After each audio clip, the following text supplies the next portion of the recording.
What's up, Psychedelic investors? My name's James, and you're watching The Psychedelic Investor, your number one news source for psychedelic stocks. Today, we got a super important day, and that's because both Atai Life Sciences and MindMed are presenting their Q2 conference calls. So this video, of course, you saw in the title, is the Atai Life Sciences conference call. Hopefully, we get some really interesting updates on their different projects, on some of their different drugs, different companies they have. And yeah, I guess we're going to go ahead and see. If you enjoy this video, make sure you like, subscribe, hit that notification bell, and comment down below whether or not this conference call of Atai Life Sciences is exciting or whether or not it was a snooze fest. So without further ado, let's hop right into the call. Good morning and welcome to the Atai Life Sciences second quarter 2021 financial results and corporate update conference call. Currently, all participants are in a listen-only mode. This call is being webcast live via the news and events section of the company's website at www.atai.life and is being recorded. For opening remarks, I would like to introduce Greg Weaver, Chief Financial Officer of Atai Life Sciences. Please go ahead. Thank you and good morning. Welcome to our second quarter 2021 Atai Life Sciences financial results and corporate update conference call. The press release reporting our financial results is available in the investors and media section of our website at www.atai.life, and our quarterly report on Form 10-Q ended June 30, 2021, will file today with the SEC. Joining me today are Florian Brand, our co-founder and CEO, Dr. Srini Rao, our co-founder and Chief Scientific Officer, and Christian Angermayer, founder and chairman. During today's call, we'll be making certain forward-looking statements that are intended to be covered by the safe harbor provisions of the Private Securities Litigation Reform Act of 1995. While these statements represent management's current expectations and projections about future results and performance as of today, Atai's actual results are subject to many risks and uncertainties that could cause actual results to differ materially from those expectations. In addition to any risks highlighted during the call, these statements are subject to various risks that are described in our filings made with the Securities and Exchange Commission, including our final prospectus filed with the SEC on June 21 of 2021. You're cautioned not to place undue reliance on these forward-looking statements, which speak only as of today, August 16, 2021, and except as may be required by applicable law, Atai disclaims any obligation to update such statements, even if management's views change. I'd now like to turn the call over to Atai's CEO, Florian Brand. Florian? Good morning, everyone. Thank you all for joining our first earnings call following our successful completed IPO in Nasdaq in June, where we raised $259 million. We are thrilled by the enthusiastic response to our mission from the investor community, and we intend to use these proceeds to continue advancing our decentralized drug development platform in two ways. First, by executing on our existing pipeline, and second, by continuing to incubate, acquire, and invest in new programs and enabling technologies. With our unique approach, we aim to become the leading drug development company focused on mental health. We will do so by transforming and advancing the treatments of patients with the ultimate objective to heal mental health disorders so that everyone, everywhere, can live a more fulfilled life. And now it gives me great pleasure to introduce you to my visionary co-founder and our board chairman, Christian Angermayer. Christian. Thank you, everyone. With my co-founders and the entire Atai team, I share the common aim of transforming the treatment of mental health disorders and exploring solutions offered by unconventional approaches, including psychedelic compounds. I want to take a few moments to discuss Atai's origin and my commitment to Atai. In this context, it is important to emphasize that I'm not only part of the founding team, but also made a significant investment in Atai myself. And as many of you know, everything started with my own first psychedelic experience.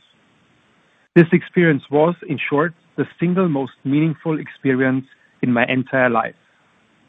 In addition, my friend and our co-founder Lars Wilde, who suffered greatly from treatment-resistant depression, found healing in psilocybin therapy. Both experiences formed the basis for my desire to invest heavily in rigorously researching therapeutic potential of psychedelics for mental health disorders. I hope you leave this call with a real appreciation for both Atai's progress to date and what I hope will be an even brighter future to come. While I leave it to Florian and Srini to elaborate on the details of our achieved milestones, I want to emphasize what makes me most proud. Atai is aiming to help solve one of the biggest problems in healthcare, mental health disorders. More than 1 billion people globally suffer from depression, addiction, PTSD, anxiety, and other intractable mental health diseases. And that is just the official number.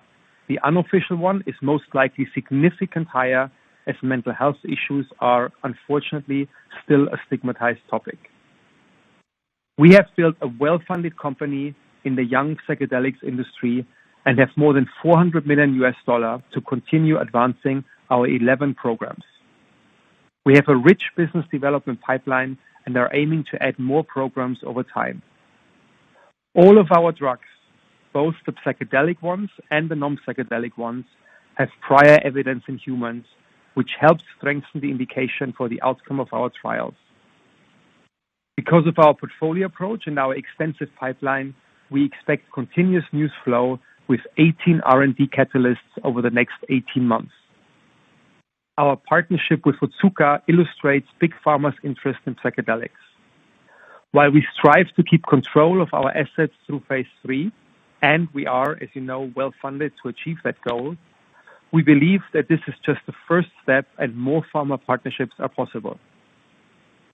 In short, I'm very convinced that atai has the potential to become the leading mental health company globally, while building value for our shareholders and other stakeholders.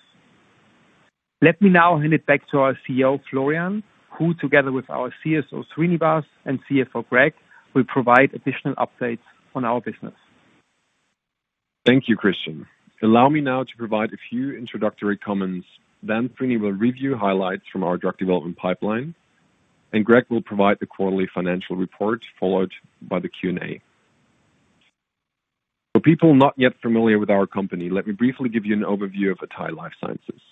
We founded atai 3 years ago as a response to the significant unmet need that we witnessed firsthand ourselves, with friends and family members suffering from mental health disorders. As you know, we operate our business in a decentralized model and utilize enabling technologies such as digital therapeutics. This allows us to support and accelerate the development of compounds in our companies. And these are all companies we have either acquired, controlling, or significant interest in, or incubated de novo. We have a disciplined program selection process that is focused on differentiated mental health opportunities and aimed at increasing the clinical probability of success. On an asset level, we are focused on developing compounds with prior evidence in humans. Combined with our unique portfolio approach, which is designed to avoid binary risk, the atai pipeline can be both innovative and diversified. The process also incorporates a milestone-based approach to capital allocation. We have already demonstrated our ability to capture value this year by partnering with other world-class organizations focused on mental health. One example of this is Perception's licensing deal with Otsuka, an industry leader in innovative mental health therapies. This deal represents the first and major partnership between a biopharmaceutical company developing psychedelics and large pharma. In only 3 years, we have aggressively built a pipeline of 11 development programs and 6 enabling technologies. We believe that several of our target indications have a potential market opportunity of at least $1 billion in annual sales each, once approved. Outside of our current focus indications, we see significant untapped business opportunities around indication expansion, with an additional estimated market potential of $18 billion by 2026. We intend to invest in these indications for our most promising compounds to optimize our portfolio and maximize shareholder value. Looking forward, it is important to highlight the density of our news flow. We have 18 R&D catalysts over the next 18 months, a result of our portfolio approach and our extensive pipeline. The 2 most imminent upcoming milestones are, first, Compass Pathways, that is expected to provide top-line results on their phase 2b study in Q4 of this year. And second, Recognify Life Sciences, that has initiated a phase 2 trial and expects to have data by the end of the year. In addition, we plan to initiate Perception's phase 2 trial for TRD and Demerac's phase 1/2 OUD trial still in this quarter. Additionally, we plan to initiate 3 phase 2 trials and 4 phase 1 trials next year. With a very strong cash position, we are well equipped to maintain our leadership in developing treatments for mental health disorders. I will now turn the call over to Srini for a more detailed update on the atai pipeline. Thanks, Florian. As Florian has highlighted, we have a broad array of exciting assets in or nearing the clinic. On this call, I will focus on the programs with the most near-term visibility and highlight upcoming milestones, starting with Perception Neuroscience. The lead compound for Perception is PCN-101, a formulation of R-ketamine. R-ketamine is a glutamatergic modulator being developed as a rapid-acting antidepressant with non-dissociative properties and the potential for at-home use. This is in contrast to esketamine, marketed as Spravato, which must be administered only in the clinic. In preclinical models, R-ketamine has demonstrated higher potency, greater durability, and lower abuse potential compared to esketamine. The recently published results of an open-label, 7-subject trial in patients with treatment-resistant depression, or TRD, using IV R-ketamine supported the hypothesis that R-ketamine may be efficacious at sub-dissociative doses, in contrast to esketamine. As we've mentioned before, we're excited about these potential aspects of differentiation, particularly from the perspective of the scalability and commercial potential for a product delivered at home. In February 2021, Perception announced positive phase 1 results demonstrating the safety and tolerability of PCN-101 in 58 subjects treated at doses of up to 150 milligrams IV. The compound was well tolerated, and there were no serious adverse effects reported. Additionally, the pharmacokinetics of PCN-101 in plasma were found to be approximately dose proportional. Notably, the study demonstrated that PCN-101 required substantially higher doses to induce perceptual changes compared to esketamine. Importantly, we anticipate initiating our phase 2A trial of PCN-101 in Q3 2021. This randomized, double-blind, placebo-controlled trial testing an IV formulation of R-ketamine will be conducted across 13 sites in Europe and aims to enroll 93 patients diagnosed with TRD. We anticipate the study running through late 2022. In parallel, we intend to conclude a phase 1 bioequivalent study to bridge from the IV formulation to a subcutaneous formulation of PCN-101, one that we believe will support at-home use. Next, Recognify Life Sciences is developing RL-007, an orally available cholinergic, glutamatergic, and GABA-B receptor modulator. In aggregate, RL-007's complex pharmacology is thought to alter the excitatory-inhibitory balance in the brain to produce procognitive effects. We're developing this compound for the treatment of cognitive impairment associated with schizophrenia, or CIAS, which is a challenging indication with significant unmet need, as no drug therapies are presently approved for this condition. In April 2021, Recognify initiated a 32-patient Phase 2A proof of mechanism study for RL-007 after receiving IND clearance from the FDA to commence U.S. clinical development for the treatment of CIAS.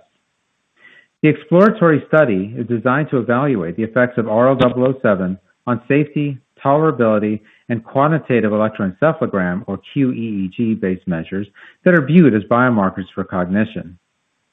More specifically, the objective of the trial is to extend the results of a previous study involving a scopolamine challenge in healthy volunteers.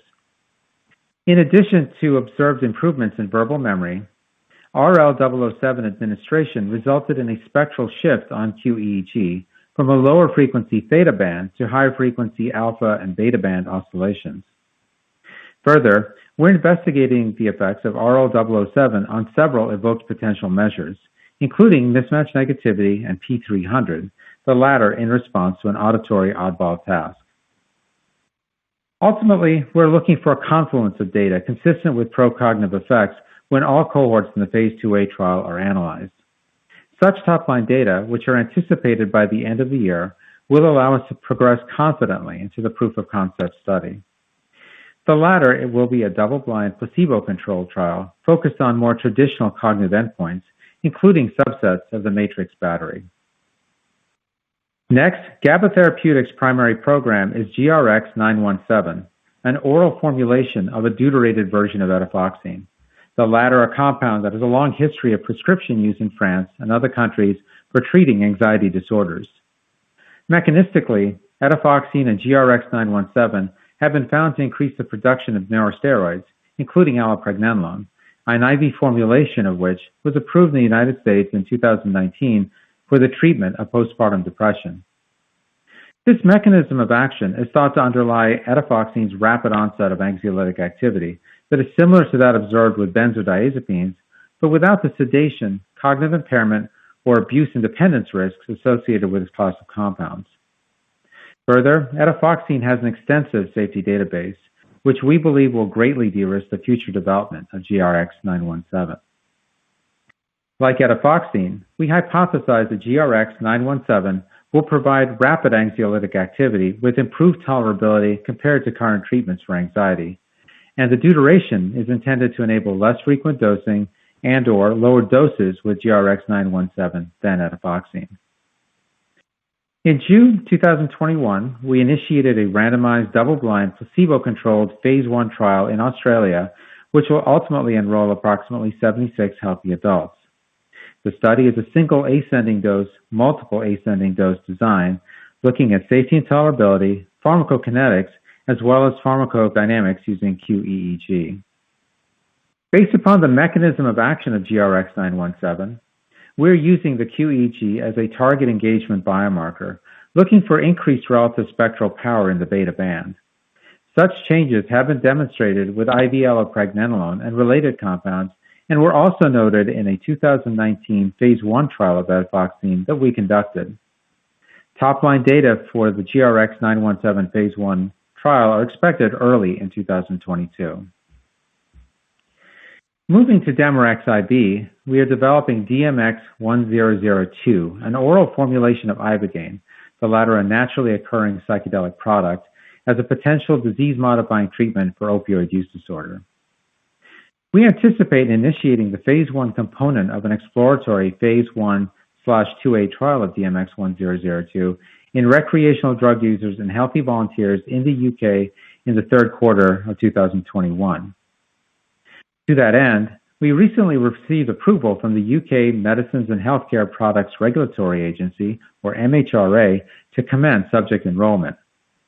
The phase 1/2A trial is designed to assess safety, tolerability, pharmacokinetics, and efficacy, and the results will inform future studies in patients with opioid use disorder. We expect to obtain safety data from the phase 1 element of this trial in early 2022. We have an extensive early-stage pipeline that will be entering the clinic in 2022, and we'll provide a deeper update on these programs and associated milestones as we approach next year. Further, it should be noted that the digital therapeutics being developed at Introspect are currently undergoing user acceptability testing at a ketamine clinic in San Diego. We anticipate rolling out the Introspect technology in our Viridia and Revixia phase 1 trials and Demorex phase 2 trial starting next year. Finally, a brief mention of Compass Pathways and its compound, COMP360, which is a proprietary formulation of synthetic psilocybin, a 5-HT2A receptor agonist being developed as an oral rapid-acting antidepressant, is in order. In June 2021, Compass announced completion of dosing in the phase 2B clinical trial of COMP360 in a total of 233 patients diagnosed with TRD.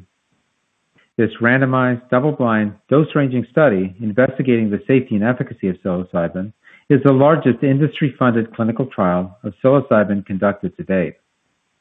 Getting to this stage in this trial is a major achievement, and the Compass team should be commended for their incredible work. We look forward to the top-line data of this trial later this year. I will now turn over the call to Greg for an overview of our financial highlights. Thank you, Srini, and hello, everyone. As Florian mentioned, in June we completed our upsized IPO of 17.25 million shares, raising gross proceeds of $259 million, including the full greenshoe exercise. Cash and equivalents totaled $453.6 million as of June 30, compared to $97.2 million as of December 31st, 2020. The 6-month increase of $356.4 million is attributable to the IPO net proceeds of $231.6 million, plus $168.6 million from Series C and Series D common stock issuances, $20 million of license revenue proceeds, and $4 million proceeds from the sale of investments and conversion of convertible notes. Offsetting were cash payments of $32 million for investments in platform companies and $35.8 million in net operating expenses in the first half of 2021. So our operating use of cash for the 6 months ended June 30, 2021 was $14.6 million, which includes the positive effect of the $20 million in license revenue proceeds received from Perception's license and collaboration agreement with Otsuka Pharmaceuticals. Operating costs and expenses in the first half of 21 were as follows. Research and development expenses of $16 million and $21.6 million for the 3 and 6 months ended June 30, 2021, as compared to $2.9 and $5 million for the same prior year periods.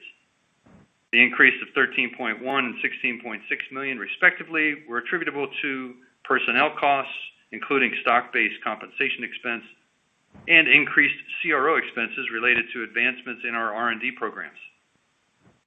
And we also recorded acquisition of in-process R&D expense of $8 million and $9 million for the 3 and 6 months ended June 30, relating to our investments in Neuronasal and Inaris Bio. Moving to G&A expenses for the 3 and 6 months ended June 30, 2021, were $37.3 million and $46.6 million, as compared to $2.9 and $4.4 in the same prior year periods. The increases of $34.4 and $42.2 million, respectively, were attributable to personnel costs, including stock-based comp expense, professional fees, and other costs related to support our platform growth and public company requirements. Total stock-based compensation expense for the 3 and 6 months ended June 30 was $37.5 and $37.7 million, respectively, as compared to $41,000 and $82,000 for the comparable prior year periods. This reflects a recognition of expense related to the achievement of the IPO performance-based partial vesting conditions. The year-to-date R&D portion was $9 million and G&A portion was $28.7 million for your modeling. I'd like to draw your attention to 2 one-time items in our first half results. First, with Compass Pathways, where in the second quarter we booked a gain of $16.9 million relating to our investment in Compass's May follow-on equity round. atai participated and purchased 140,000 shares for $5 million, and we now own 19.4% of Compass. And the licensing revenue of $19.9 million recorded from Perception's license and collaboration agreement with Otsuka Pharmaceuticals. I'd compliment the management team at Perception and everyone involved at atai on this deal, and also point out that the strategic intent is to drive additional non-dilutive licensing transactions in the future. I'll now hand the call back to Florian. Thank you, Greg and Srini. I would like to thank the entire atai team, as well as our supportive investors, in their contributions to all we've achieved this year. Looking ahead, we are energized to drive an important and catalyst-rich 2021 and 2022 with additional clinical readouts, trial initiations, and business development. This is an incredibly exciting time for atai, and we will continue to provide updates on our program as they advance. Before we will take questions, I would like to highlight the following 5 key takeaways on our progress to date and roadmap forward. Number 1, with our strong balance sheet and broad portfolio, we have solidified our leadership position as an innovative drug developer within mental health. Number 2, by design, our company is structured to maximize the probability of success in drug development through a combination of basically 3 elements: a unique portfolio approach, a focus on developing compounds with prior evidence in humans, and a milestone-based approach to capital allocation. Number 3, our differentiated model has been validated by our traction to date, where we are the only biopharma company developing psychedelics that has entered into a drug development collaboration with large pharma. Number 4, atai has accelerating momentum, with 18 near-term catalysts, including phase 2 data readouts by year-end from Recognify and Compass Pathways. Number 5, we continue to drive our business development activities by incubating, acquiring, and investing in complementary compounds and enabling technologies. With that, we are happy to take questions. Thank you. Ladies and gentlemen, at this time, we will be conducting a question and answer session. If you'd like to ask a question, you may press star one on your telephone keypad. A confirmation tone will indicate your line is in the question queue. You may press star two if you would like to remove your question from the queue. For participants using speaker equipment, it may be necessary to pick up your handset before pressing the star key. Our first question comes from the line of Charles Duncan with Cantor Fitzgerald. Please proceed with your question. Yes, good morning, Florian and team. First of all, thanks for taking the question, and thanks for all the details and outlining the 12 and 18, call it week and month plan. So had a quick question on RL-007, phase 2A in CIAS. I guess I'm wondering if you could provide a little bit more detail on the enrollment criteria regarding, call it, symptom presentation as well as concomitant medications, and perhaps frame a useful result for informing the next steps out of that study with regard to dosing and duration. Absolutely, Charles, and thanks for the question. Generally speaking, of course, they have to meet the criteria of schizophrenia with a cognitive impairment that is, I believe, one sigma below normal. And in terms of concomitant meds, I mean, they're allowed to have that. We are limiting it to aripiprazole and one other related compound, and that's really about it. Just to keep the population as homogeneous as possible. In terms of a meaningful outcome, I mean, as you'll recall, what we're trying to do here is extend the results of the previous phase 1 study, which was a scopolamine challenge study. And in that trial, they found two things. First, they found improvements in verbal memory, and they also found, concomitantly with that, changes on quantitative EEG. Specifically, they found alterations in the spectral profile pre and post drug, and it was really shifting from lower frequencies to higher frequencies, and generally speaking, such higher frequencies are associated with improved cognition. Folks with schizophrenia, particularly those with prominent cognitive impairments, do have some degree of suppression of higher frequencies. They tend to run at lower frequencies. So the very first thing that we're looking at is a replication of the quantitative EEG spectral shift. So that's going to be the first thing. And then we'd like to extend from there to some of the evoked potential measures that we're looking at, mismatch negativity and P300. I mean, but broadly speaking, a win would be around some of the spectral shift. That's kind of the key here. Obviously, concomitant improvements in evoked potentials would be great, and we are doing cognitive assessments as well. Obviously, this is a very small study. We aren't expecting much, but if we find some proportionality of concordance with the EEG shifts, then that of course would be a big win as well. Okay, thank you. One additional pipeline question, then a quick follow-up for Greg. Regarding the COMP360 results that could come towards the end of this year, clearly we've spoken to Compass Management about this, but we'd like to hear your perspective on what you'd like to see out of the trial in terms of, call it, 3-week effect sizes and response rates, as well as longer-term durability. Given that this is, the largest controlled trial of psilocybin to date, and given that it represents a new paradigm relative to the current standard of care.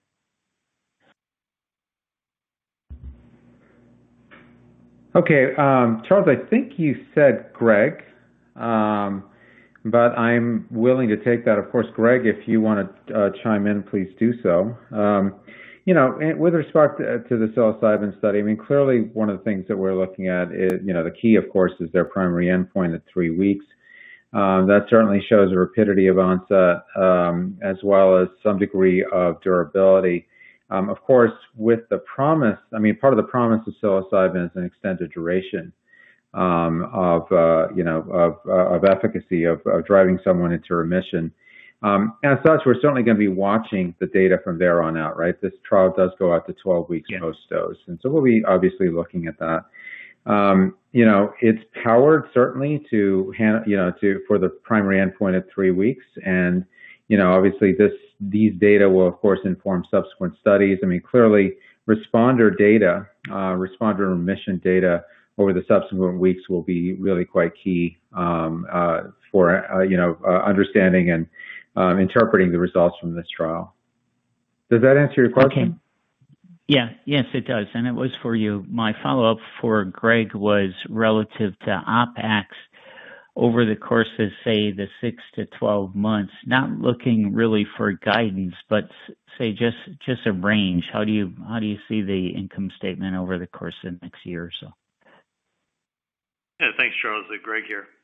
So a good question, because inside the first half numbers, you've got some in-process R&D and a spike in the non-cash stock comp.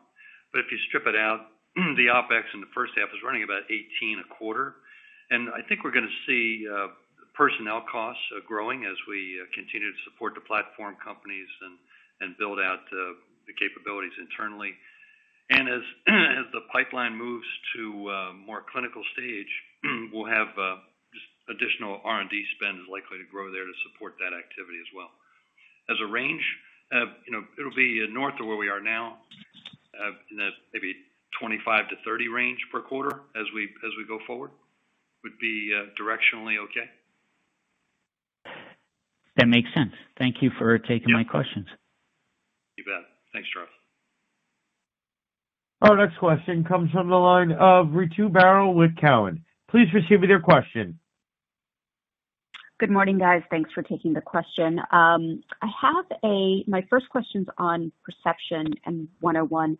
Can you review for us the dose and the dosing paradigm and treatment duration that you're using in the upcoming phase 2A that you plan to start in Q3?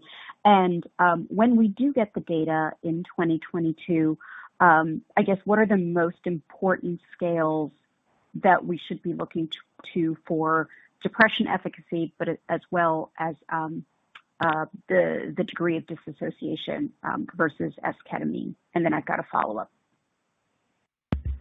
No problem. I'll start with that one then. So in terms of dosing, we haven't really guided on that at this point. What I can say is that, based on the phase 1, we have some latitude on dosing. And we are certainly, going with doses that are sub-dissociative based on the phase 1 results. So that's essentially what we're doing there. In terms of endpoints, obviously the MADRS is going to be kind of key here. You also talked about dosing frequency. So this trial is a single dose. It's a single IV administration of the compound. And clearly, the results of we're following the result, the depressive symptomatology out to 14 days of primaries at 24 hours, consistent with other ketamine studies. The results of this trial will give us some indication of the dosing frequency or the redosing frequency, which we do anticipate will be required here, not unlike esketamine or ketamine proper. There's preclinical data suggesting greater durability of effect. So that's really what's driving this hypothesis that we might be able to dose less frequently than esketamine, which of course is twice a week for 4 weeks. So that's kind of the long and short of it in terms of the dosing. In terms of endpoints, MADRS obviously is a key endpoint here. In terms of dissociative/psychedelic effects, there's really two things that we're focused on. Obviously, CADS is something that's widely used in the industry, and we certainly are including that. I'd say that CADS is perhaps not the best suited for this. We are also doing the 5D-ASC here, and that'll give us a lot more granularity on the sort of psychedelic type effects that one may, that we're seeing with the compound. Got it. And then my next question is on the Demorex phase 1/2 study that you're planning on starting in Q3. Yep. Srini, you mentioned the safety in PK. Are you doing any special cardiovascular monitoring around the IB study? And then again, since this is recreational drug users, what sort of efficacy data could you glean out of it, and when? Yeah, so in terms of cardiovascular safety, of course, there is a signal depending on the publication for QT prolongation in this population. I mean, I think there are some confounds with existing data. There were certainly multiple dosing experiments that had been done. The concentration of ibogaine wasn't necessarily clear, so that's something that we're looking at very closely. We are doing Holter, we're doing repeated, ECG endpoints as well in sort of standard fashion here. We would like to see, of course, that there's a dose range that we can get to that is relatively devoid of QT prolongation. So that's really the focus here. In terms of efficacy in the phase 1 element, I mean, the focus on the efficacy endpoints are really in the phase 2 piece, which is those individuals that are undergoing medically assisted detox. So, looking at their withdrawal and then looking at long-term remission, if you will, is really what we're focusing on there rather than within the phase 1 component of the trial. Got it. Thanks for taking the questions. No problem. Our next question comes from the line of Brian Abrahams with RBC Capital Markets. Please proceed with your question. Hey guys, thank you so much for taking my questions and congrats on all the progress. Maybe just starting with the PCN 101, I was wondering if you could talk about the status of the subcutaneous formulation.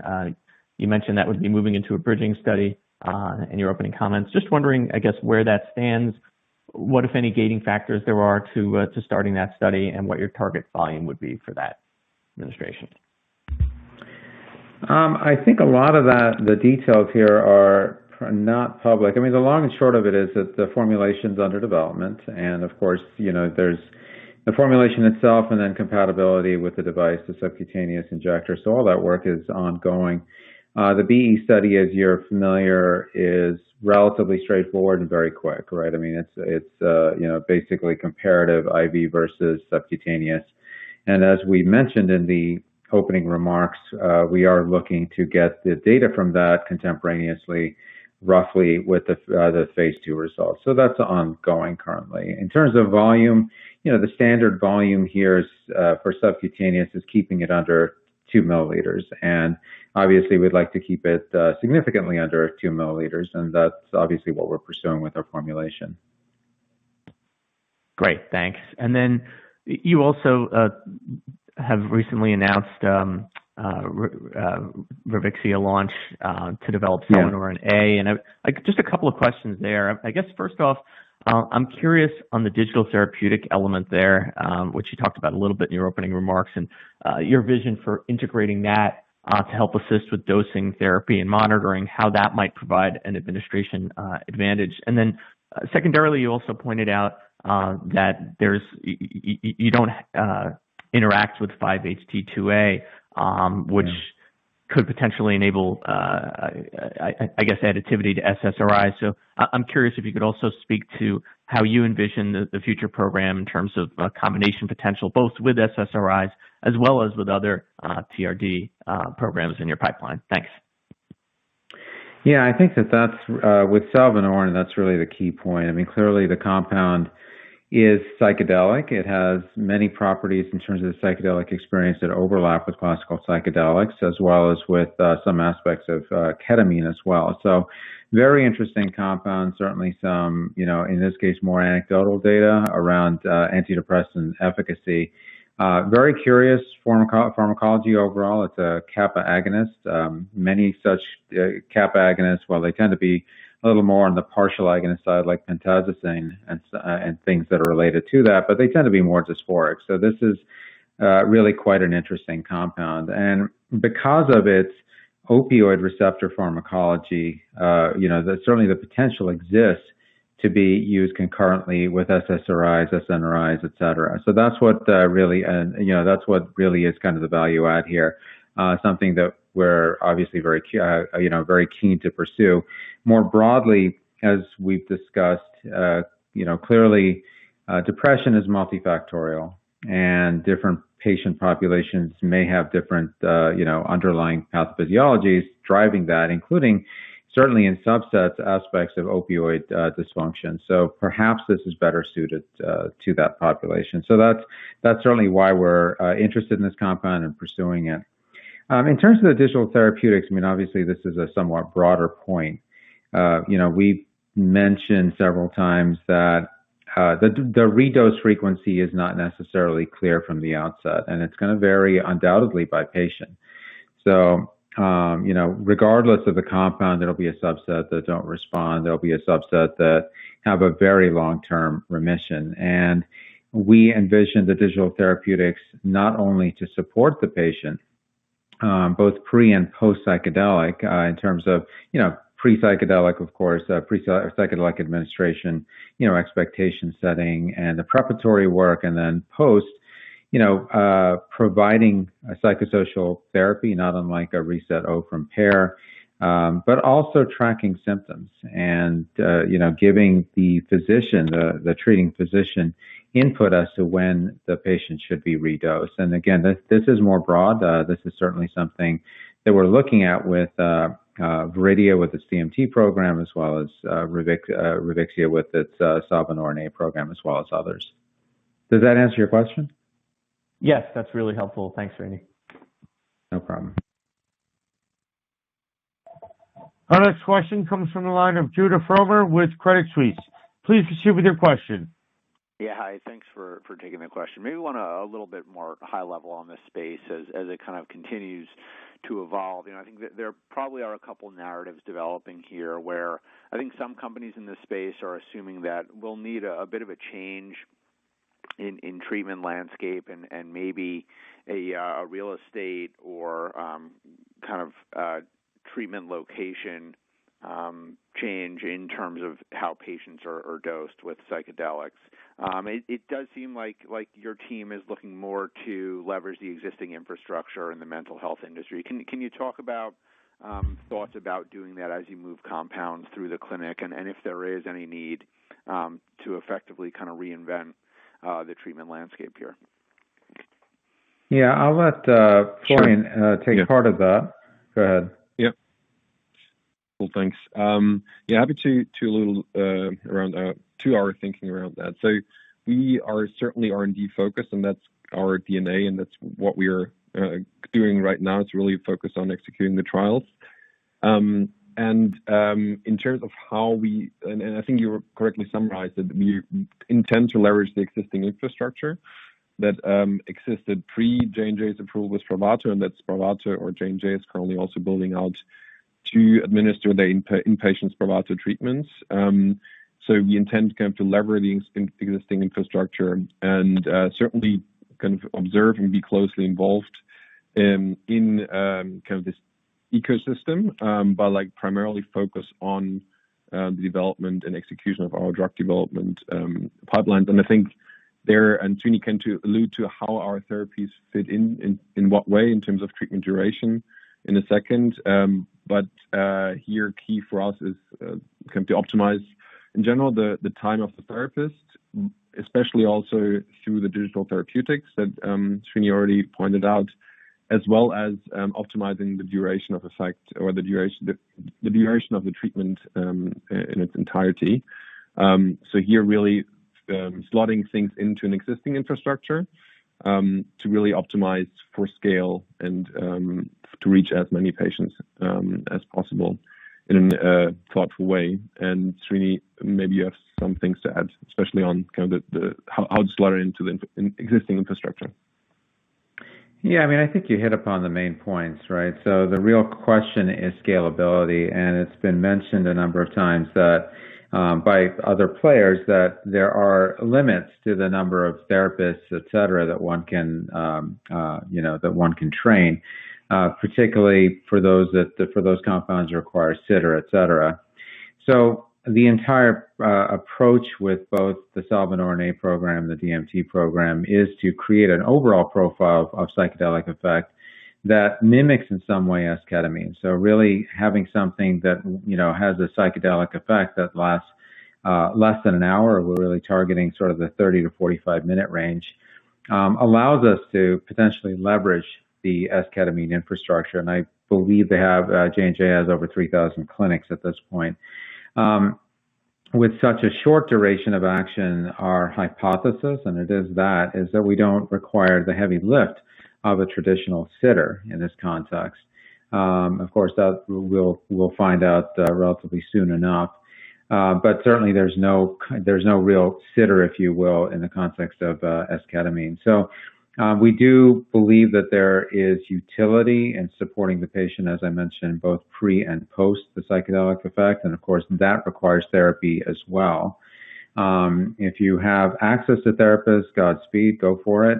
But certainly the digital therapeutic is going to provide a baseline level of therapy and a standardized therapy, which I think will be quite beneficial. What we didn't get into is our work with cyber, which is actually hardware. And that hardware will provide aspects, if you will, of a digital guide. So, the idea here is really to get the patient into the appropriate mindset. I mean, these folks are very suggestible during the psychedelic effect, and you can kind of drive where things go with the appropriate, discussion, where their minds are at prior to the psychedelic effect. So relaxing the patient may be beneficial. So that's where the cyber hardware is going to play an important role. Ultimately, again, hypothesis is that you can improve safety and potentially efficacy with digital therapeutics, though of course this is going to, with hardware-based digital therapeutics, feedback-based digital therapeutics, but this is something that will be an active area of research for us. Okay, that's helpful. Thanks. And then a quick follow-up on something I think we heard Greg say tied to the Otsuka collaboration in terms of kind of pursuing additional non-dilutive financings as a strategy. Is that kind of a general comment? Is it tied specifically to PCN 101? Is it more tied to psychedelics and big pharma kind of validating their approach there? Just maybe a little bit more color on that comment. Sure. I think the Otsuka partnership indicates, I guess, a validation from our perspective of our ability to capture value. So we have been executing for a while, but in March demonstrated also that we capture the value that we generated.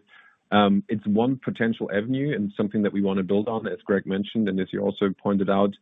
So here we intend, as part of our strategy, to continue the dialogue and potentially also enter into more agreements with strong strategic partners. That's kind of one avenue. Of course, we generally optimize for success, meaning that we get all our compounds to approval, especially given the broad set of enabling technologies that we have that are especially relevant for the psychedelic-assisted therapies, as Srini just alluded to. Here we think we have a competitive advantage and will nevertheless be very open and entrepreneurial when it comes to potential interest from other very strong strategic players. So we'll always evaluate on a case-by-case basis to ensure we optimize here for shareholder value. Great, thank you. Our next question comes from the line of Esther Hong with Berenberg. Please proceed with your question. Hi, good morning, and congratulations on all the progress. So first question, wanted to ask about PCN 101, or ketamine for TRD. Regarding dissociative effects or lack of, is there any difference in patients who may be more susceptible to potential dissociative effects, or is it pretty clear that it depends on dose strength, in this case, very high doses? And then I've got a follow-up. Thanks. Yeah, that's a really interesting question. I mean, I think the short answer is we don't really know in terms of patient subsets. Obviously, it's something that we're looking into. We have a couple of different avenues to be looking into that, including some of the digital aspects as well as some of the more metabolomic aspects. So that's something that is of great interest. Right now, we're focused on dose, to be honest with you. Okay, got it. And then wanted to ask about GRX-917, deuterated etifoxine for generalized anxiety disorder. Can you speak more about the non-deuterated etifoxine use in France, and specifically the safety profile? Where is it used in the treatment paradigm? Any additional details from its history of use in France? Thanks.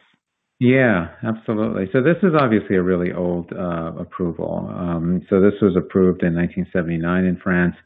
And there were some sort of reciprocal approvals in other small territories, but nothing in any of the major territories. And when it came out, it was viewed as a benzo light, but it was pretty obvious that its profile was quite different. At that time, in the late 70s, early 80s, this was kind of the heyday of benzodiazepines, and people attributed the sort of drunken feeling, if you will, of a benzodiazepine with efficacy. So there was a bias against the compound right off the bat. And, it is something that has sold, at significant amounts. It's used in particularly vulnerable patient populations, the elderly, et cetera, where there's certainly been a lot of use.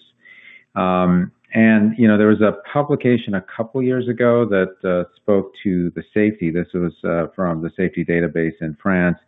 I think it was about 13 million exposures, and looking at overall safety. And, the compound is very well tolerated, very limited effects in terms of, reported adverse effects. Certainly compared to other compounds, compared to benzo, it was quite clean. Even compared to SSRIs, the profile was very favorable. Specifically, no data suggesting that there's any kind of addictive properties or dependence issues with this compound. Got it. Thanks. Absolutely. Our next question comes from the line of Nathan Weinstein with Aegis Capital. Please proceed with your question. Good morning, everyone, and thanks so much for taking my question. Just a quick one on the pipeline for KUR-101.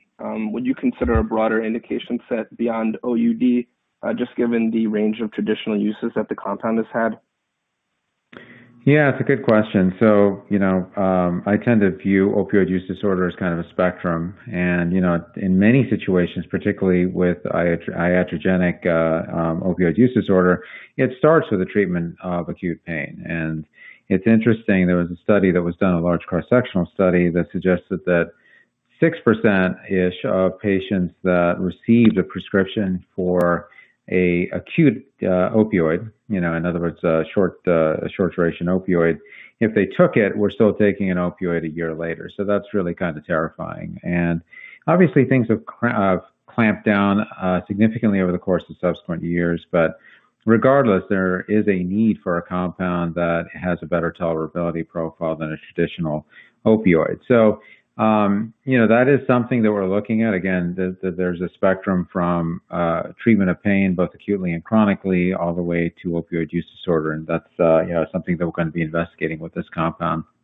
And to your point, this is basically where kratom is currently used, right? So if you look at the boards, as it were, like the Reddit and other places, as well as some of the publications, it really is used as a treatment for pain, particularly in those individuals that require more analgesia than non-scheduled compounds, but can't tolerate an opioid. And it's also used to mitigate withdrawal symptoms. So that spectrum is what we're focusing on as we develop this compound. Great, thanks. And just one follow-up. Obviously, one of the beautiful things about atai is the multitude of different programs and the different APIs. So just curious whether the procurement of drug substance for any of the programs had been a logistical challenge, or if you foresee it being so in the future. There have been no specific logistical challenge. Certainly a lot of ours are synthetic. There are 3 that are, semi-synthetic or purified extracts, and that's ibogaine and deuterated metragynine, as well as salvinorin A. We have good supply agreements for those products, so it hasn't really been an issue, and we don't anticipate it being an issue.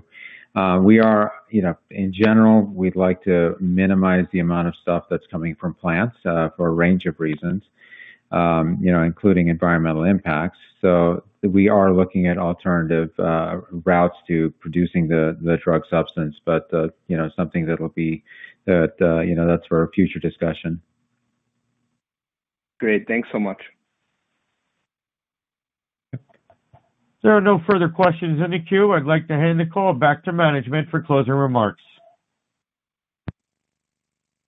Great. Thank you everyone for dialing in today and for all the questions that you had for us. Thanks also for everyone at the atai team and all our investors that brought us here where we are today. And I'm very, very looking forward to the future, what is yet to come. Very exciting times. And with that, I would like to thank you all and wish you a very successful week. Thank you, everyone. Ladies and gentlemen, this does conclude today's teleconference. Thank you for your participation. You may disconnect your lines at this time and have a wonderful day.